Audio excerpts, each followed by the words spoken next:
নমস্কার বন্ধুরা, আজকে আমি তোমাদের সাথে একটা পিঠা রেসিপি শেয়ার করব।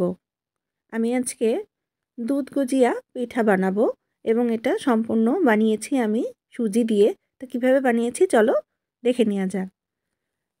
তো আমি প্রথমে জল নিয়ে নিয়েছি। জল দিয়ে দেওয়ার পরে জলটা হালকা গরম হয়ে আসার পরে এর ভিতরে লবণ দিয়ে দিলাম, আর এখন দিয়ে দিলাম 1 কাপ মতো সুজি দিয়ে এটাকে খুব ভালোভাবে আমি একটা কাই করে নেব, মানে ডো তৈরি করব, তো এই জন্য একটা কাই করে নেব।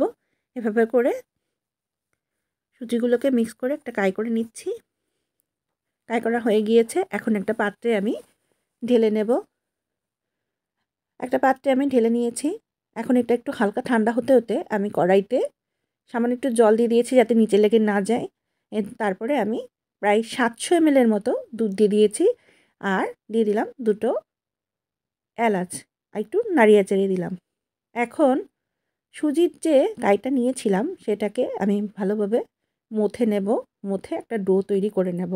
এর জন্য ক্রমাগতভাবে এরকমভাবে মথতে থাকবো। আমি হাতে একটু তেল নিয়ে নিয়েছিলাম। এখন এটাকে খুব ভালোভাবে মথতে থাকবো।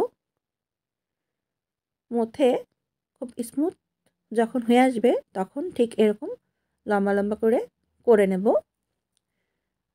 এখন আমি কিভাবে পিঠাটা বানাবো সেটা শেপটা দিয়ে নেব। আমি অল্প একটু লেচি কেটে নিয়ে নিলাম, তারপরে এইভাবে লম্বা করে নিয়ে নিলাম। ঠিক এরকমটা করে রিংয়ের মতো করে শেপ দিয়ে দিলাম। যে যেরকম শেপ চাও সে সেরকমভাবে দিতে পারো। আমি আজকে এরকম শেপটা দিয়ে নিয়েছি।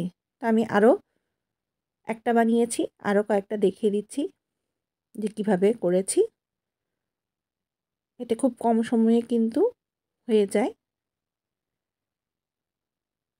বাসায় চাউলের গুঁড়া না থাকলে এভাবে করে নিতে পারে। এটা চাউলের গুঁড়োতেও করা যেতে পারে, আবার আটা বা ময়দা এটা দিয়েও করা যেতে পারে। তো আমি আজকে সুজি দিয়ে করেছিলাম।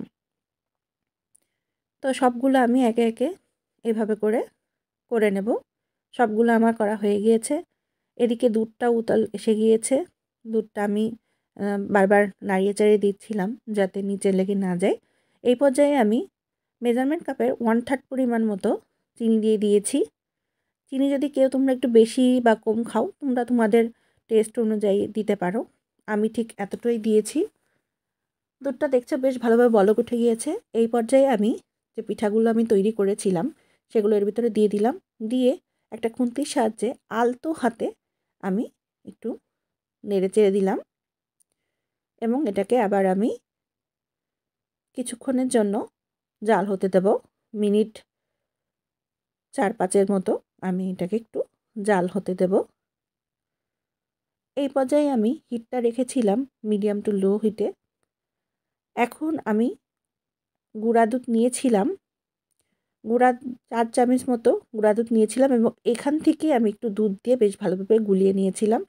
সেই গুঁড়া দুধটাই আমি এটার ভিতর দিয়ে দিলাম। দিয়ে আবারও আলতোভাবে খুন্তির সাহায্যে আমি একটু বেশ ভালোভাবে মিশ্রণটা মিলিয়ে নিচ্ছি এবং আরও 3-4 মিনিট মতো আমি জাল হতে দেবো।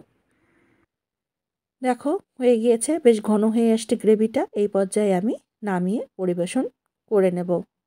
এটা কিন্তু খেতে খুব মজা হয়, তোমরা একবার বাড়িতে ট্রাই করে দেখো। আমি উপর দিয়ে কাজু বাদাম দিয়ে দিচ্ছি, তোমরা চাইলে দিতেও পারো নাও দিতে পারো, যে বাদাম ইচ্ছা হয় দিতে পারো। তো আমার কাছে এটাই ছিল, আমি এটাই দিয়েছি। তো আজকের মতো এটাই আমার রেসিপি ছিল। আমার ভিডিওগুলো যদি ভালো লেগে থাকে তাহলে অনুরোধ রইল আমার চ্যানেলটি সাবস্ক্রাইব করে আমার পাশে থাকার জন্য। তো আজকে এখানেই আসছি, পরবর্তীতে দেখা হবে নতুন কোনো রেসিপি নিয়ে।